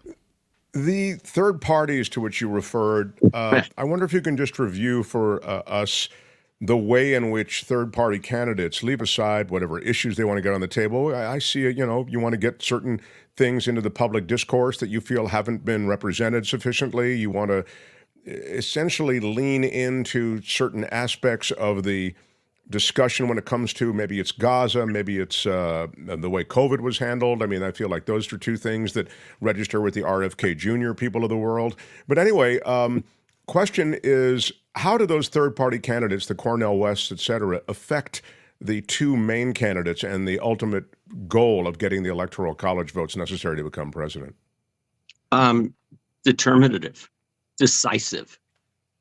We have 5 U.S. Supreme Court justices currently on the United States Supreme Court who were the majority to deprive women of their reproductive rights, who were the majority to deprive African Americans and others of their voting rights, who were the majority on so many issues, right? Throwing down, killing environmental legislation, killing good gun legislation, all of that, who were appointed by two presidents who did not win the national popular vote. Al Gore won the popular vote, beat George W. Bush by about 500,000 votes. That's not nothing. And then we all know Hillary Clinton beat the Orange Man by 2.9 million votes, popular votes. But because of third-party candidates, we lost women's rights. We've lost almost all progressive rights because these two people, George W. Bush and Donald Trump, were in office to appoint five very, very right-wing conservative justices. And here's how it happened. Ralph Nader, you remember, how many votes because of his third-party candidacy? Do you know how many votes George Bush won Florida and thereby the election by? How many? 537. I mean, literally, if they were very cozy, they could all probably squish in your studio and do a little nudist colony cuddle puddle like you were just talking about. So wow, it's a wild idea. It just might work. So it's a small number of people. So that was in 2000. In 2016, Hillary Clinton lost in 3 states by an aggregate total of 78,000 votes. Each of those states, Jill Stein, the traitor to the United States, who literally has dinner with Vladimir Putin, Jill Stein of the Greene Party. Oh, I want to vote Green. They're for the environment. No. Jill Stein elected Donald Trump and destroyed 4 years of us being able to do things about the environment. Jill Stein got more votes than the margin of difference in each of the states of Michigan, Wisconsin, and Pennsylvania. Had Jill Stein not been on the ballot, third-party candidate, we likely would have had Al Gore and, of course, Al Gore and Hillary Clinton, and a completely different Supreme Court and a completely different country. That's how. Well, you would have had no war in Iraq. You would have had a lot of things that 100% would be totally 100%. different, as you say. And it's interesting, just because we're on the Supreme Court, it's worth a mention. One of my great concerns, clearly, the taking of women's reproductive rights is a front and center issue. But slowly, this court is attempting to undermine the government's ability to regulate toxins in the environment, in the soil, in the water, in the air. It's an absolute travesty what's happening at the Supreme Court level, a bought and paid for activist court. And you're seeing consumer protections that are being removed. If you want, banks and corporate polluters to be able to have their way with this country, then you've got the court, because the court is going to dismantle and undermine the ability of government to regulate any of those protections that we enjoy. So it's interesting, the Jill Stein thing is interesting to me because she's so much a fixture of the third-party world. You know what I mean? She's been running third-party for a while, Richard Greene. Can I just ask you, what's the story with the Green Party? Like, what do they get done? I feel wildly, underprepared to talk Green Party, but I ask you, beyond affecting elections, what do they stand for? I mean, is here tightness with Putin, as you say, the result of some fealty to communism, or a feeling that socialism should be a bigger part of the American body politic? What is it? So first of all, let me tell you that not because it's my last name, but I actually was amongst the first official Green Party candidates, congressional candidates in California in 1992. Wow. What? So you are definitely the guy to ask about this. Okay. Right. But now I think they're traitors, and I'm disgusted by them. The good thing about the Green Party, and you can see what it has done in Europe, is it has brought in a whole new awareness about environmental issues and integrating environmental awareness and issues into local and perhaps state governments. But because of the Electoral College, the stupid, racist Electoral College, it does not work in a presidential campaign. And I remember 4 years ago, I got to talk to some of the top Green Party people in the country. And I begged them, I said, listen, I love what you're trying to do. We all need to focus more on the environment. We have a party for that right now. It's called the Democratic Party. They're not as far to the left as you might like, but they're eons further than the Republican Party, and it's a binary choice. Why would you run? And their answer, which is kind of Bobby Kennedy's answer, which is Cornel West's answer, who had the most disgusting, racist, anti-Semitic interview I have ever seen when he was on with Abby Phillip on CNN over the weekend. This man is a monster. He literally— Cornel West you're talking about. Cornel West, right? But they're all going to be grouped together. They're all going to take votes away from Joe Biden in the swing states. Bobby predominantly, Jill Stein almost exclusively, Cornel West exclusively, right?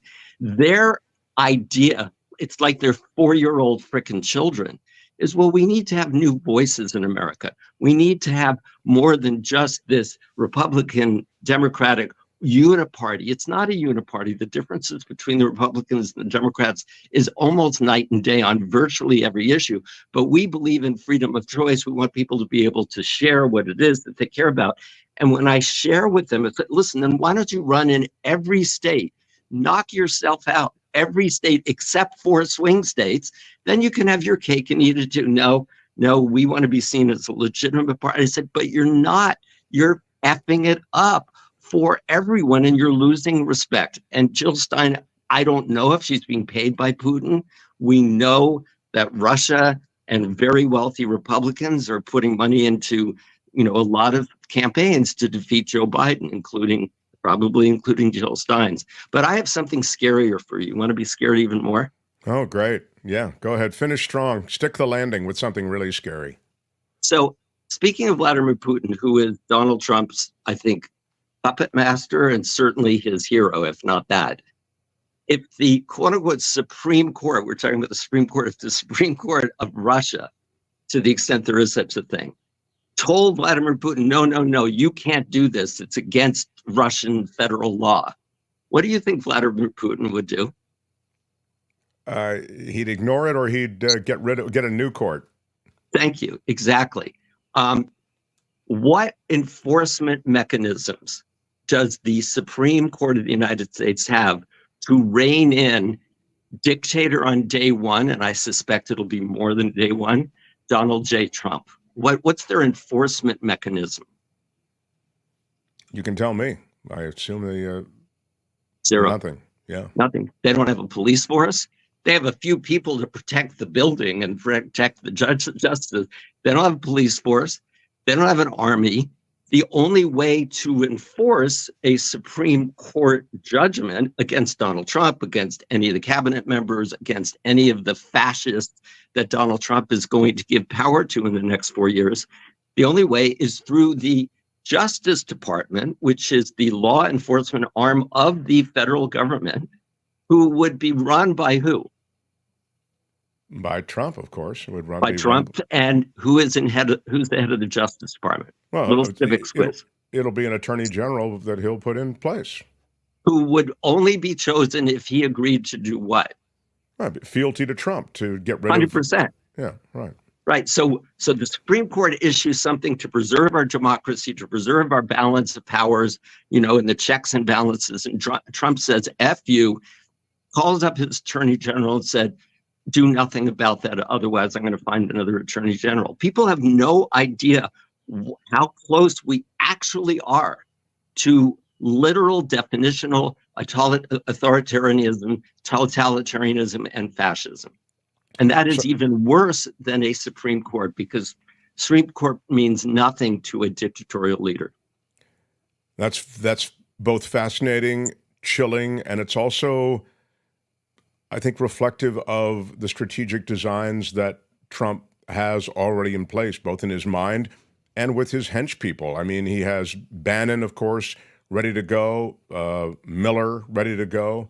He has a band of lawyers who are ready to dismantle the Justice Department, or they're already hiring, as you know, for the 2025 plan to populate government with all those people who are loyalists. And that really is the... And I have a friend who works at Justice during the Trump administration who told me, he said, Mark, there's a guy here who doesn't... I don't even think he's a lawyer. He said he's looking at different cases that we're working on, making sure that there are no ties to... there was like a code for it, but friends of Trump, essentially. So it was a... You see how, as you suggest, unless we have an understanding that we're going to adhere to the rule of law and the Constitution, pretty easy to turn the whole place over and become a dictator. And the truth is, Donald Trump could get a copy of this tape and say to his attorney general, this Mark Thompson guy, man, he is such a lefty. We got to take him down. Go through his records, find out if he's ever done anything wrong. Oh, and Richard Greene, yeah, he's on our list for a long time. No, I mean, this shit can happen. It can happen. And that's why it's so important that we had that earlier part of our conversation, which is if you are in a swing state or you're okay, good. If you're in a swing state or you know anyone, a son, a daughter, a mother, a father, whatever, who is in a swing state and they are going, oh, I love Bobby Kennedy or I love Jill Stein or I hate Democrats and Republicans. We need to educate people about civics and how much authoritarian power can be seized by someone who learned his lessons in his first 4 years, knows now how to go around the system, and will only hire anyone and everyone who is totally obeisant to him and bows at his feet.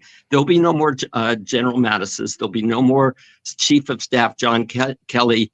You know, who knows who's in charge of the nuclear weapons? Well, when you're in control of the military, you are in control. I mean, I'm sorry, it's that simple. And everything else is around the edges. If Trump controlled the military, could get the military to essentially, and then more loyalists were occupying positions of power within the military, then it's game over. And let's say the people in the military, the soldiers, don't want to do that. You then keep hiring defense ministers who will literally discipline the people who are not doing the things that their leader, Donald Trump. This is classic fascism and how it happens through military operations. It's so slow moving, this train wreck, and yet people seem to, and then I get this, Calvin is shadow producer Calvin Wong. Trump already used the Justice Department after his political enemies. Who thinks he won't repeat it? Exactly. And then, well, at a whole nother level. Yeah, at a whole other level. Military isn't supposed to obey unlawful orders, says Josh. Yeah, but that good luck with that. How are you going to enforce that, Josh? Yeah. With an attorney general and a chief and a defense secretary who are only going to do what Donald Trump says? The official trolls of the show, one of them is Andrew. He calls you a commie, of course, because that's like the... That's me. I'm a commie. Yeah, it's crazy. Why would, by the way, just to think that through, it's such a... I love that they go to that in the flamethrower, in the rhetorical flamethrower. Why would he be talking about the Constitution and following the Constitution if he were a commie? Commies don't, communist likes the central state to control, want to take, if we really want to talk about communism, I'd be happy to. He's trying to talk you off authoritarianism, not toward authoritarianism. And every communist regime worldwide is pretty much authoritarian. The thing I like about Richard is that he shows the math. He's just told you and shown you exactly state by state how it happens. That's why I asked him about the Electoral College. I saw something here, and he's not trolly. He's kind of more a provocateur at times, Randy, who writes, I'm tired of hearing that a presidential candidate didn't win the popular vote. That's not the system we have. Stop bitching about the Electoral College and go win within that system. I'll let you respond, but I just want to say,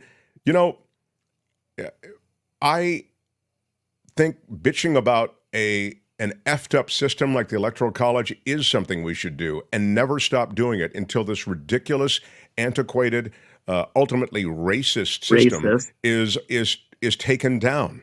I'll never stop talking about the fact that North Dakota and South Dakota should be one state and only get 2 senators. I won't be silenced on Washington, D.C. and the fact that they have no ability to vote in Congress because of politics. They have more people living in Washington, D.C. than in Wyoming and I think 10 other states. So don't tell me don't stop squawking about the Electoral College. I won't until it goes away. Now, Richard, please.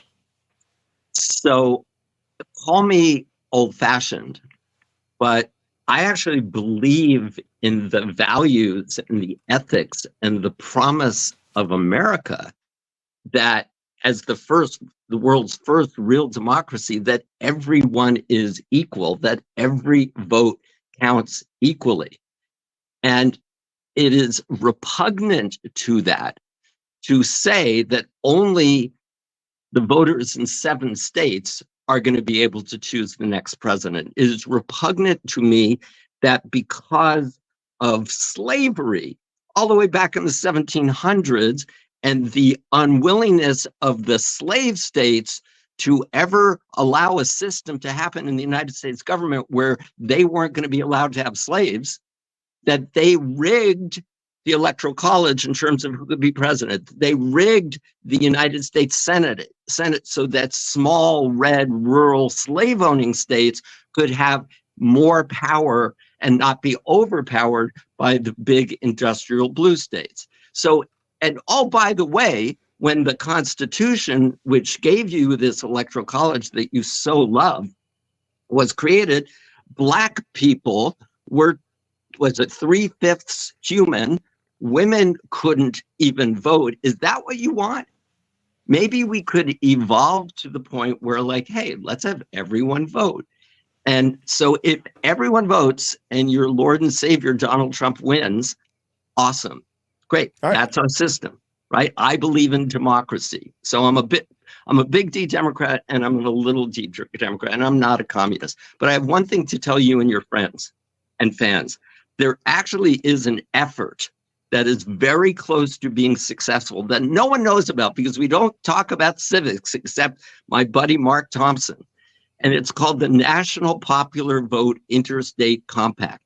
It is a compact amongst states. And again, remember what I said at the beginning, under the Constitution, states are given full authority within some limits to decide how to give their electoral votes during a presidential election, right?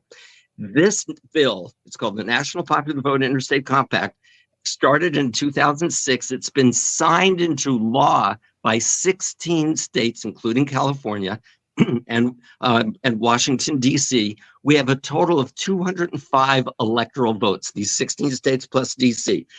If we get states, their legislatures to pass this bill and their governors to sign this bill, that equals 65 or more electoral votes. And that could be 2 states. That could be Texas and Florida, and it's done, or some smaller states. We will elect our next president in 2028 by a national popular vote, and we'll be done with this racist, anti-democratic, insane electoral college system. Wow, that is extraordinary, and it doesn't get enough. Play. Last point, there are enough state legislators on the ballot in states that are close to doing this, which happen to be the swing states, Michigan, Wisconsin, Pennsylvania, Arizona, Georgia, to actually make this happen in this election. Thank you. In this election, if young people and other people who care about the equality of voting and citizenship got out and voted for, of course, Joe Biden or whoever they wanted, but they also voted for Democrats because only Democrats want this to happen because Lord and Savior of the Republican Party, Donald Trump, knows he and Republicans can't win under this system. But if people who get out and vote for this and vote for state legislators who will pass this bill, we literally can be done with the Electoral College this year.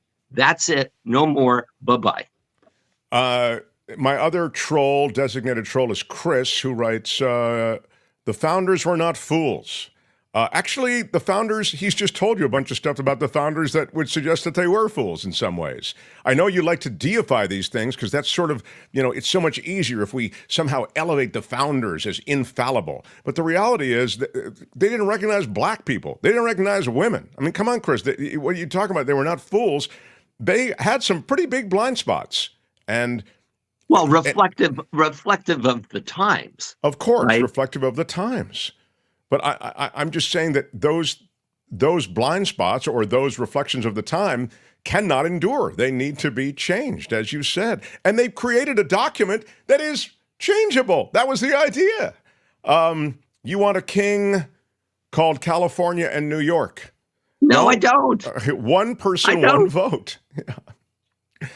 By the way, on the Electoral College being corrupted, I love this comment from Karen Cooper.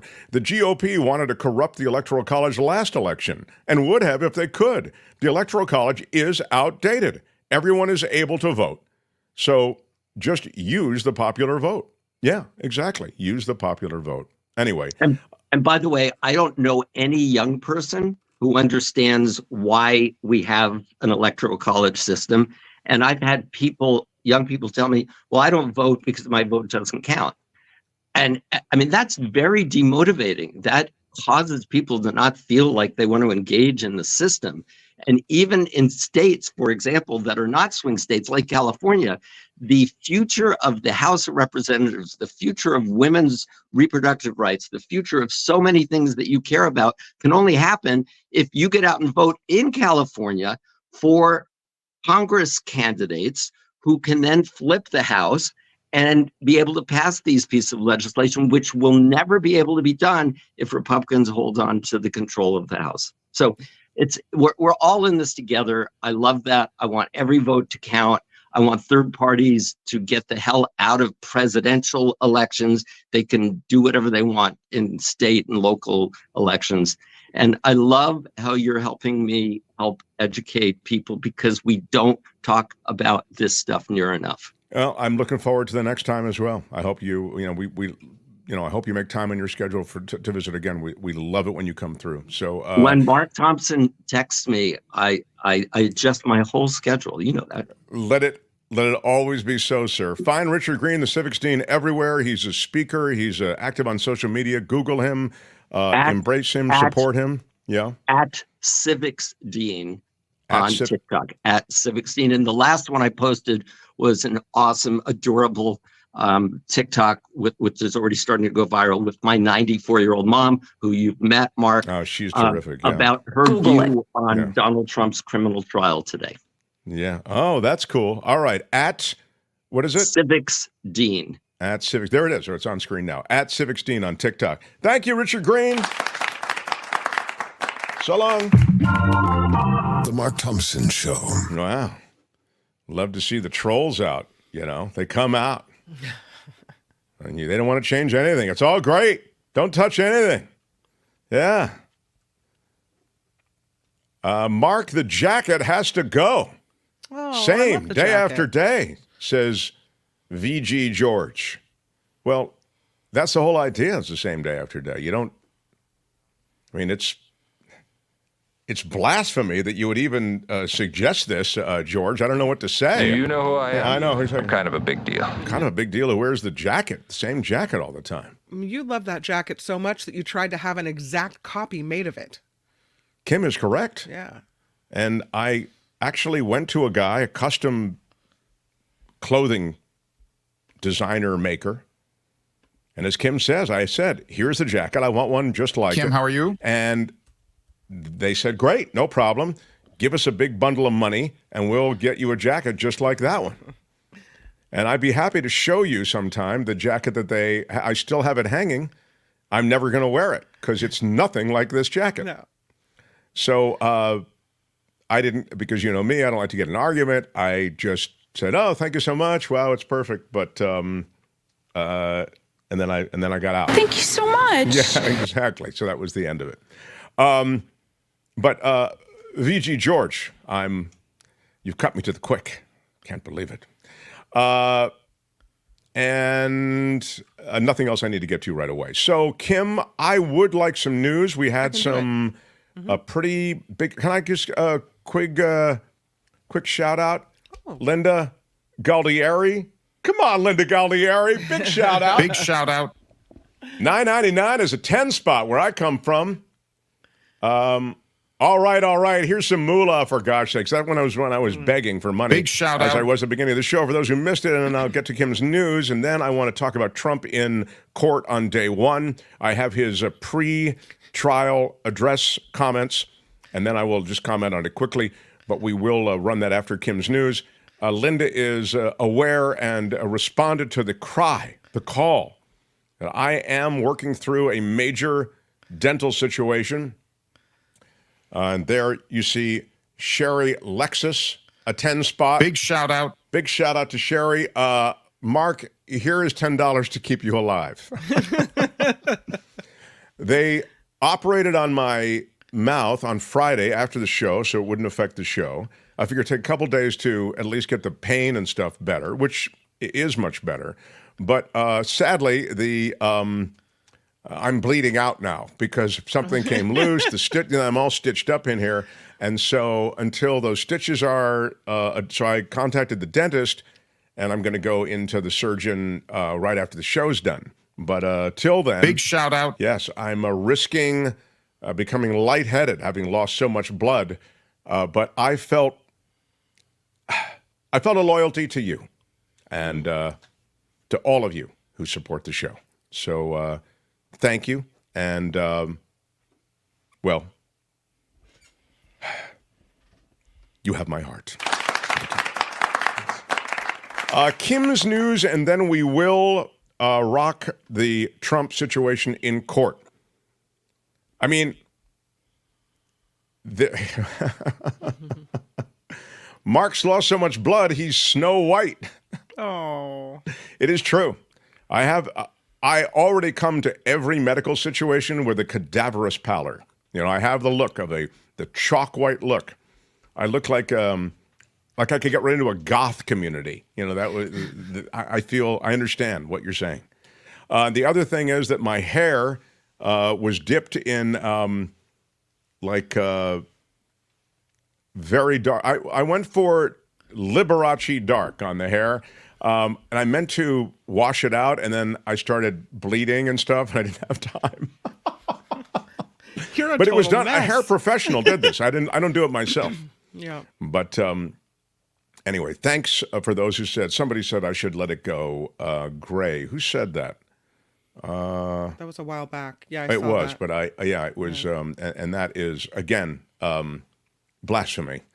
I will at my funeral with the open casket. Kim, please make sure they dye my hair. All right, that's all. Make sure we get the touch-ups going. Yeah, no roots. Never. Karen, wait a minute. Stopping the show for Karen. How about Karen Combs? Big shout out. Big shout out. A $20 super sticker. You know, we're crowdfunded. And by the way, on Mondays, we are demonetized is the way they say it, by YouTube because of the true crime segment, talking about what we talk about because it's a pretty nasty kind of situation. So it's always great when people ride in on Mondays. Deanna Robertson. Deanna, look at Deanna as well. Big shout out. Big shout out. Super sticker for another 20. Wow, I'm not going to cry. I'm not going to cry. I'm not going to cry. I'm not going to cry. I'm not going to cry. Working through the pain and the blood. It's worth it when you guys step up like that. I'm not going to cry. I'm not going to cry. Big shout out. Big shout out. Anna, thank you so much. Thank you so much. I love it. Smash the like button like a boss, if you would, for all of our contributors and all our segments. I appreciate everybody being here. Kim's news and then Trump in court. Mark Thompson Show. The Mark Thompson Show.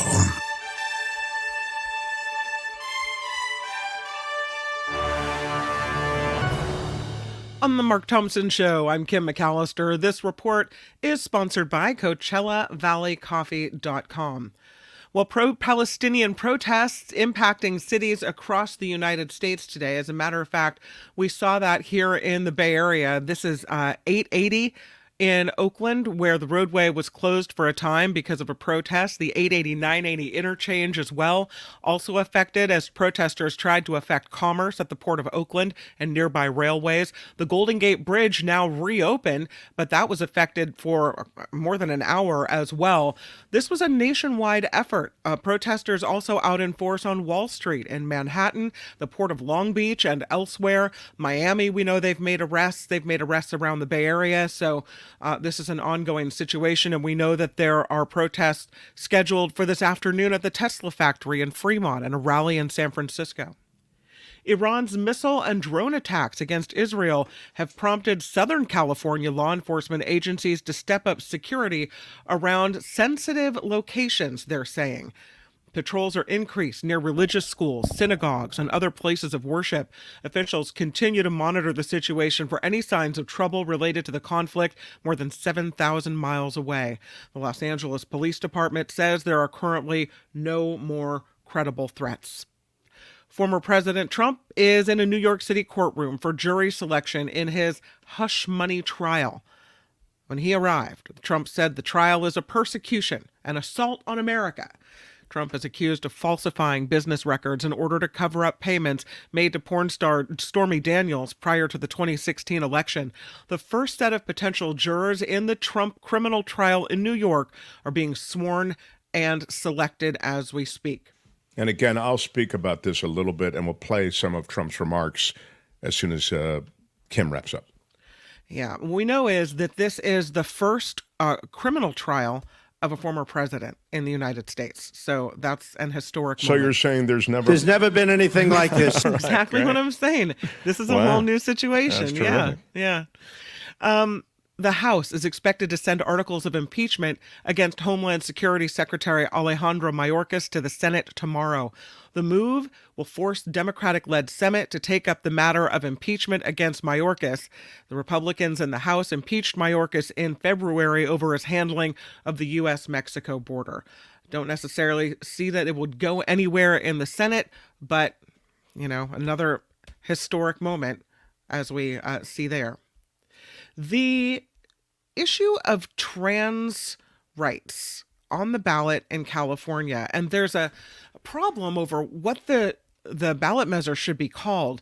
Right now, a parents' rights group is taking the state of California to court over the wording on this ballot initiative. So supporters of the proposed November ballot measure wanted it named Protect Kids of California Act. But State Attorney General Rob Bonta required the group to call it Restricts Rights of Transgender Youth, which is probably more accurate. The group says the imposed name is making it difficult to collect signatures ahead of the May 28th deadline. The group is taking California to court to allow it to use the original name to reflect what it says is the spirit of the measure. Again, that's Protect Kids of California Act, as opposed to Restrict Rights of Transgender Youth. They've got a court date set for this week. It's always so important what these things are called. I mean, you'll remember during the Bush administration, they put in the Patriot Act into it. I mean, usually when it's stated starkly like that, then, it's the most unpatriotic act you could find, and that's exactly what the Patriot Act allowed for, unwanted, warranted spying, et cetera.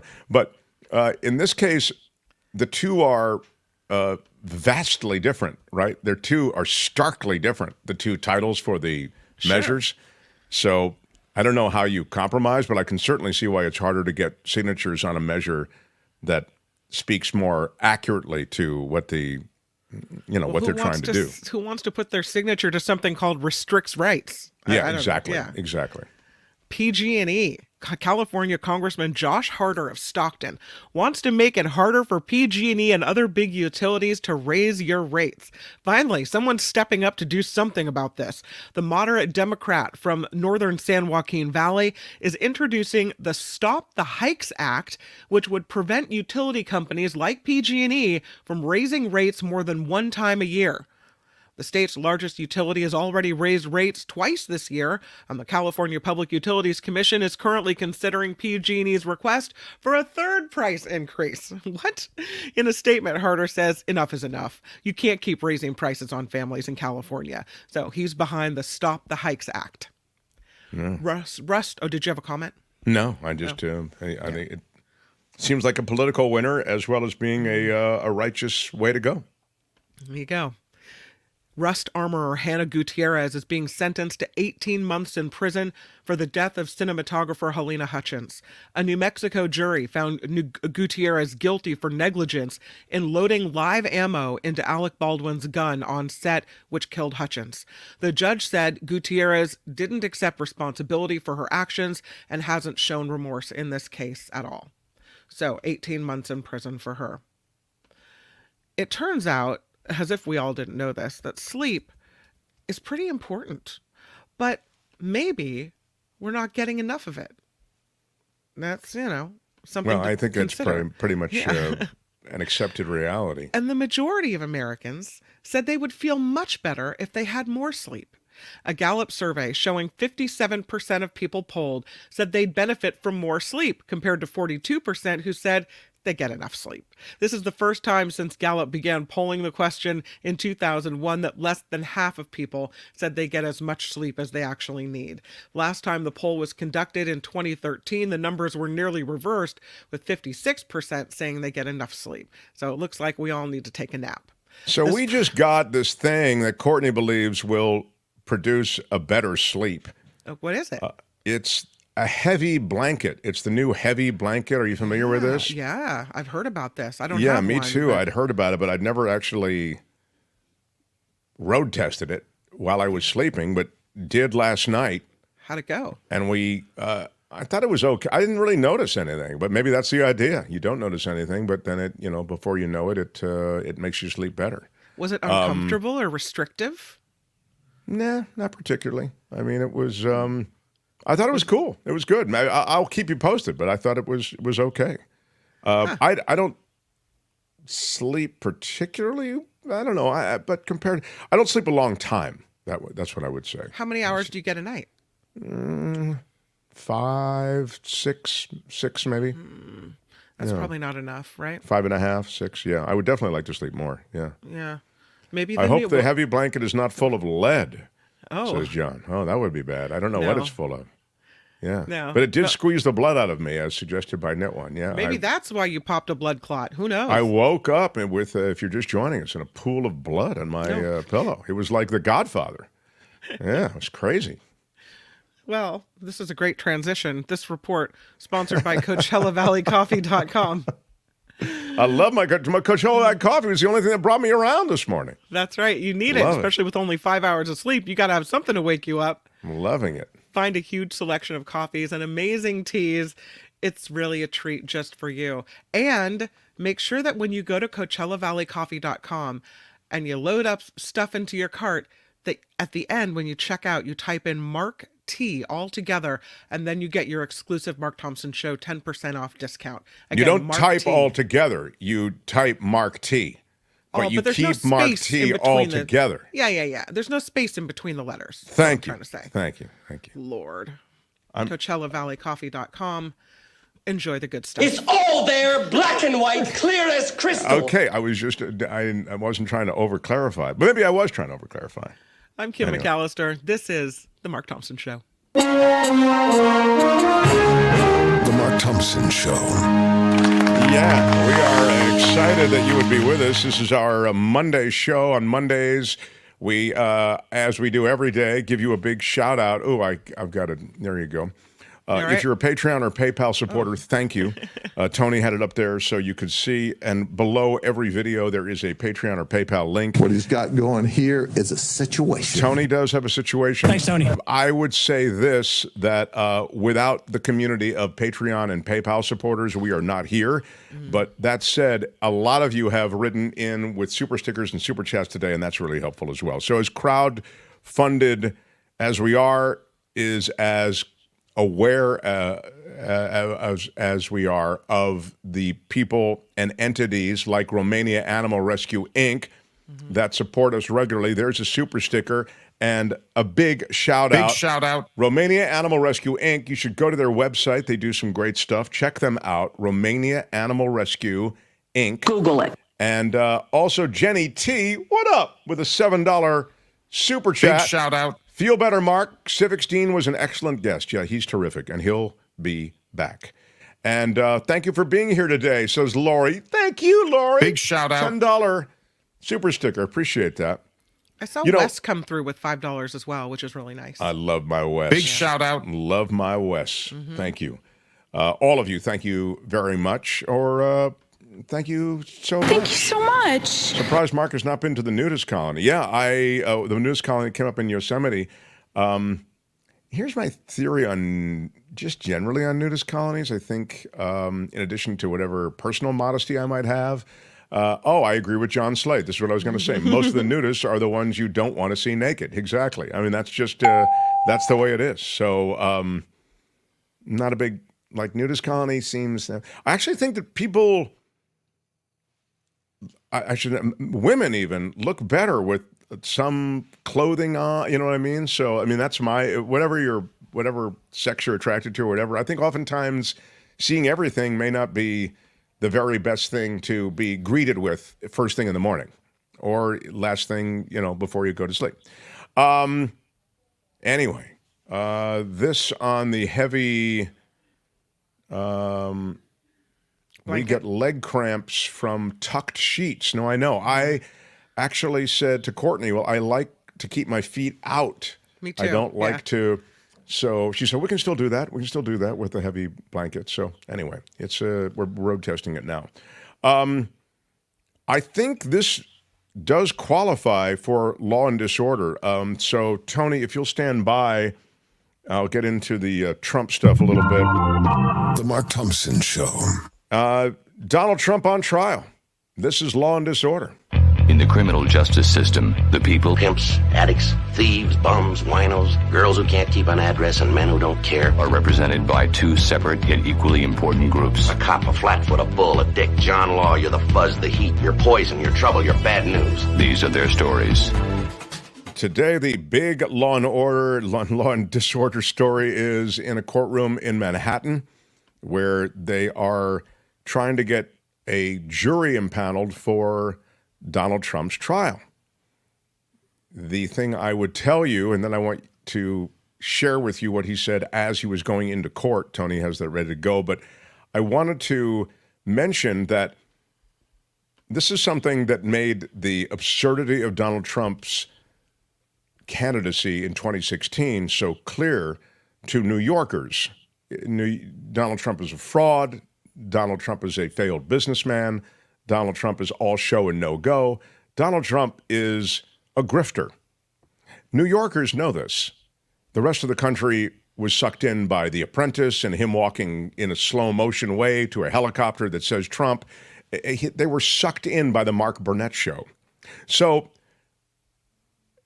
when you choose a jury from that crowd that knows what I just told you, it's a little harder for Trump to find jurors who don't, in a sense, not only know his story, but know his story as Manhattanites and what a fraud he is. That's not to say that they can't impanel an objective jury. They may be able to. And it's not a question of not knowing who he is. Everybody knows who he is and everybody knows, but it's a question of being able to truly evaluate evidence and then objectively make a determination. So the one thing I would say is that even on this show, we're upfront with our bias. I just told you my run on Donald Trump, but that doesn't mean that if he were to do something that I agreed with, I wouldn't say, I actually agree. You'll remember in the run-up, those who were KGO listeners, I talked about the fact that he called out the fraud of the Iraq War. I thought that was a great thing. He did it on stage in a debate. So, and I said, bravo to Trump for doing that. I'm capable of objectively evaluating things. Now, by now, I'm not saying that I would be a fair juror. The guy, to me, is clearly guilty. I would say, Your Honor, I don't need to sit on the jury. I mean, it seems clear based on everything I've read. Well, you wouldn't be alone because CNN is providing live updates of the trial, and they say the judge asked potential jurors if they can be fair and impartial, and more than half in the first group said they can't, and they were dismissed. They're like, nope, I can't be Well, I'm telling you, man, this Manhattan scene is not a Trump-friendly scene. They are aware of who he is. What can you tell us about the scene? I can tell you it's not a Trump-friendly scene, Larry. So here is Trump going into court this morning. Go ahead, Tony.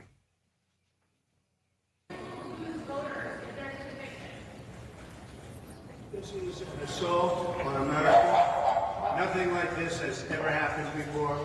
There's never been anything like it. Every legal scholar says this case is nonsense. It should never have been brought. It doesn't deserve anything like this. There is no case, and they've said it. People that don't necessarily follow or like Donald Trump said this is an outrage that this case was brought. This is political persecution. This is a persecution like never before. Nobody's ever seen anything like it. And again, it's a case that should have never been brought. It's an assault on America. And that's why I'm very proud to be here. This is an assault on our country. And it's a country that's failing. It's a country that's run by an incompetent man who's very much involved in this case. This is really an attack on a political opponent. That's all it is. So I'm very honored to be here. Thank you very much. All right. Thank you, Tony. That was well done. And he did use the phrase. There's never been anything like this. He used it multiple times. So you got to play the hits, I always say. When you're going into court, you got to play the hits. Give the people what they want. But we've seen some pretty high-wire courtroom stuff in this country.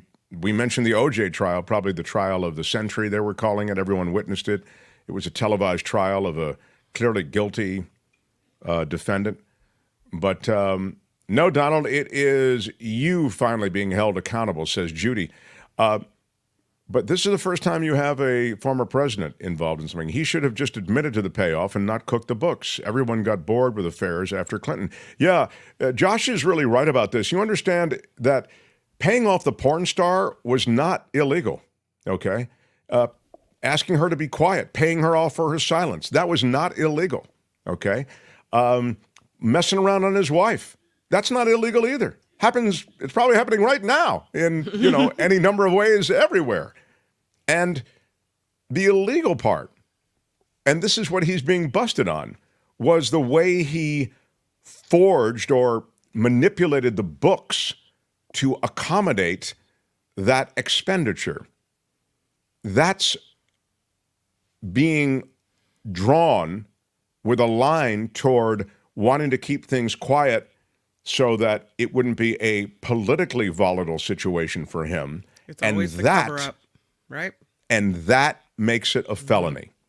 So we'll talk more about this, but it was the line that's drawn between those two things, the manipulation of the books and why he did it, that becomes critical in terms of it being a felony. Of all the cases against Donald Trump, you know how I feel about this. This is not the one that I would have wished was brought first. It's just the way the docket works. The one that I wish would be and this isn't even the most significant, but it's the one that I feel is so easy to understand. And when it comes to the message that voters and people in this country need to get about this guy, I think it was the clearest, and that is the document case, where so many documents were jacked from the White House, taken to Bedminster, taken to Manhattan, taken to Mar-a-Lago. It's inexplicable, meaning you literally can't explain it, why you would possibly do it. And then the brandishing of those documents, showing them off to people without security clearance, storing them in a bathroom, in a ballroom, in ways that have the least security you could possibly imagine, in your bedroom, in a bedroom closet, in a desk, all in places the public within Mar-a-Lago, many of those places they had access to. So I guess what I'm getting at is, in a perfect world, I would have liked that case to come first because I think it is so completely indefensible. And there's no explanation for why you do it. Tell me why you would take those documents. Well, I think they were mine. Okay, but still, why did you take them? You thought they were yours, but well, I just take them because I like to take stuff that's mine. You took military secrets involving Iran and military strategies. You took those with you to your private residence. So you begin to see how I think that would have been a very rough news cycle for him, enough tough trial for him, and it would have pointed up what he is, which is a guy who's completely unfit for office. But we're not going to see that case, potentially, maybe ever. There are all the boxes in the bathroom. I'm sure that's the way your bathroom looks, but probably your boxes aren't top secret documents. I mean, we know that if you have boxes in your bathroom, and there's simply nothing wrong with that, I know for sure that there are no top secret documents. Do you not have reading material in your in your potty? I have the New Yorker. Right. I have a couple of books. None of them are top secret though. So there they are. That's the case I would have liked to have seen come first. Of course, the J6 case, in which a president is trying to undermine an election and overthrow the government because he doesn't want to leave office, that's the case with the greatest significance. Here's the question with the jury selection. How do you find a juror in the United States of America, let alone New York, who doesn't have an opinion on Trump? I mean, it seems like unless you're hiding under a rock, you know who he is, and you either, for whatever reason, love him or despise him, right? There's not really much of a middle ground here. So how do you find people to sit on a jury that don't have an opinion? And if you admit that everyone is going to come into it with an opinion, whether or not they can be impartial, then don't you always automatically have a case for appeal? So the way that jury selection works in a case like this, as I understand it, is, again, not that you don't know who Trump is, not that you don't even have an opinion about him, but that on this case, you are able to evaluate the evidence and not let your opinion of the defendant in any way infect your ultimate judgment. And so that's the question that they're asking. And I promise you, they may be asking it almost literally that way, which is, I know you have an opinion of this defendant. I know you're familiar with this defendant. Do you still think you could sit and evaluate evidence? And if there is enough exculpatory evidence here, if there are problems with the prosecution's case, could you acquit this defendant of wrongdoing in this case? And people do answer those questions and actually respond as jurors in some surprising ways. Mm-hmm. Even people you'd think, well, he's a Trumpy, so he would never rule against Trump, or, you know, she thinks Trump's a piece of garbage, so she'd never, but, oh, wait, she's capable of actually acting responsibly as a juror and objectively evaluating what we have here. Mm-hmm. It does happen. So definitely made more difficult, but it's about being impartial, exactly as Karen says. You should be dinged for exculpatory for sure. Exculpatory is a ding word, you're right. Juries are tough, juries are tough. But anyway, this is a very interesting case. You just heard his comments. I mean, that's no surprise. Apparently he was dozing off a bit in court. I mean, court is dull. And he has to be there. It's dull, and he has to be there, and it's especially dull now when they're just picking out jurors, And, he's used to evaluating women how hot they are, not jurors how objective they are, okay? So that's a story on Donald Trump, and that is Law and Disorder for today. Tune in again next time for more Law and Disorder on The Mark Thompson Show. All right, that's it. Let's roll. Hey, let's be careful out there. A full show, and I think we got to a full show. Winthrop, I want to give you a big shout out. Big shout out. Appreciate so much your super sticker. Tomorrow, Kim, I think you are hosting the show tomorrow because I have to run to a doctor's appointment. Yeah. That's it. So it's going to be Jefferson Graham, I believe, will be here, and David K. Johnston will be here. I think David K. Johnston is he's off tomorrow. I think he's is he? Isn't Okay. he skipping a week? But we also have I'm leaving behind some stuff, so I'll still have a pretty strong presence. So there's that. What? Yes, I'm intending to do that. So thanks for all the ways you support us. Covered a lot of stuff today, and really appreciate all the ways that you hang with us. Kim is next with the After Party Live over on the After Party Live channel. I'm Shadow Stevens for The Mark Thompson Show. Bye-bye. Much to do this week. It's going to be quite the week. Till next time, bye-bye. Bye-bye.